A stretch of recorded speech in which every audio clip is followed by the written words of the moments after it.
Hey guys, this is Chris again, coming at you with another review. Today's review is the Orient Defender.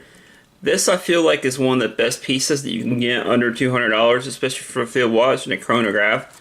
Speaking of, I figured a quick wristwatch check. I'm wearing the Hamilton Khaki King since I'm reviewing a field watch. But like I said, this is one of the best pieces that you can get for the price as far as value and quality is concerned. It just goes to show you that you don't have to spend a whole lot of money. You do your research. This is part of that affordables collection I got a little bit back. Keep an eye out for that. I got plenty of ideas for that. That's just goes to show you do your research. You can get into the hobby pretty cheap and don't have to spend a whole fortune. That's part of the reason why I started the channel. I just wanted to start the channel and cover everything from entry level, everything to the micro brands and some of the higher end stuff, and everything in between, just to show everybody that the hobby kind of runs the gamut, which is the pretty cool thing about the hobby. But this piece comes in at 42 millimeters, 22 millimeter lugs, right under 13 millimeters thick, which is pretty thin.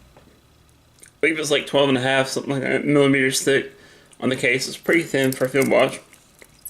The only thing I would change on this is the bracelet. Feels a little cheap, chintzy. It does have a signed clasp though, which is pretty nice. But I mean, you could always, these come with that strap option. You can get that strap option, pay a little bit less, or you could swap it out in NATOs, which is probably what I'm going to do. This makes a pretty good little beater watch. I'll probably throw it on some NATOs.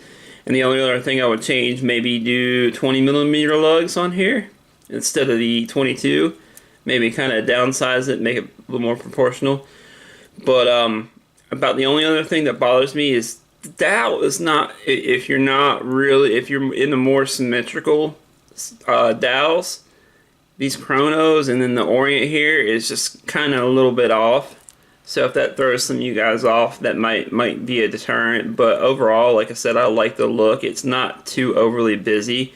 They have the date window down here at the 6 o'clock, which, as you know, I'm not a big date window person. I don't really like dates. I never really change the date or really use it. But when they do have a date, I do like them to be down here at the 6 o'clock. So that's placed pretty nice. Not too big of a date window here at all. And then it has the crown here in between the 3 and the 4 o'clock. So that's another thing that's just not quite as symmetrical with the case. Kind of throws you off a little bit because usually, you know, you're used to it being like right here at the 4 o'clock, right down there. But it has almost like a bead blast finishing on the case, which is pretty nice. Show you a quick case back shot. Nothing too fancy. You got Orient. It is 100 meters water resistant, so I wouldn't really take it with any deep diving or anything like that. Maybe swimming in the pool might be alright, or if you get caught out in the rain, you don't have to worry about anything like that. But that's not too bad. I mean, considering it's a field watch, you're not really supposed to be. And like I said, the only things I would change would be the bracelet. And for $200, you can't really expect a whole lot, but this is definitely a quality piece for that price, like I said. And you can always switch out the NATOs on the bracelet and all that. And like I said, it has the Orient in-house automatic movement, 21 joules. I believe it's got a 40-hour power reserve, which is pretty good for a watch at that price range. So you could pretty much leave it overnight. It'll still be running, throw it on the desk or whatever overnight when not wearing it. It'll still be running.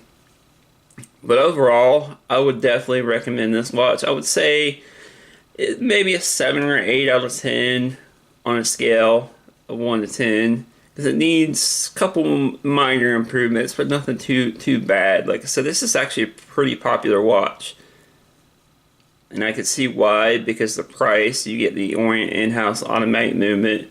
Like I said, this is part of that affordables collection. I got some ideas for that collection coming up. Keep an eye out for that affordables collection. Some more videos on that coming up soon.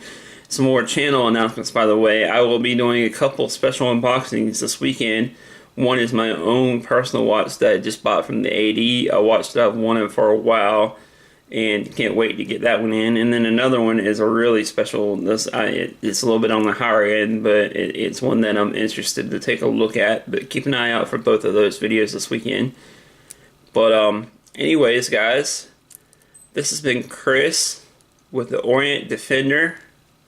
automatic field watch. Let me know what you think down in the comments. As usual, like, subscribe, all that good stuff. Thanks for watching. Peace.